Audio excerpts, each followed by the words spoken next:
Homiladorlik paytida dieta kerakmi?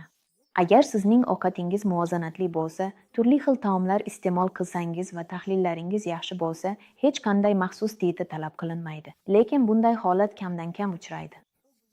Kaloriyalarni hisoblash bilan o'zingizni qiynamaslik uchun to'g'ri ovqatlanishning oddiy usuli bor. Istalgan likopchani olib, uni xayolan ikki qismga bo'lamiz. Likopchaning bir yarmiga har qanday sabzavot va ko'katlarni qo'yamiz. Bu yerda bizda tolali mahsulotlar bo'ladi. Ikkinchi yarmini yana ikkiga bo'lamiz va bir choragiga oqsil, baliq, go'sht, tuxum, qolgan choragiga esa murakkab uglevodlar, guruch, grechka, makaron, kraxmalli sabzavotlarni joylaymiz.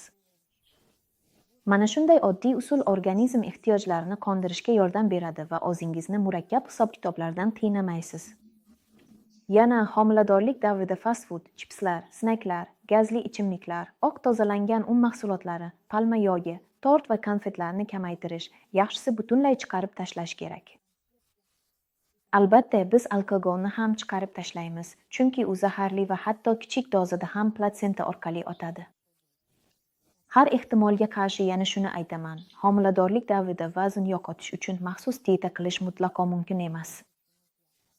Bu sizning sog'ligingizga va bo'lajak farzandingiz sog'ligiga salbiy ta'sir ko'rsatishi mumkin. Muvozanatli ovqatlanish tartibiga rioya qiling va homiladorlik davri yaxshi o'tadi.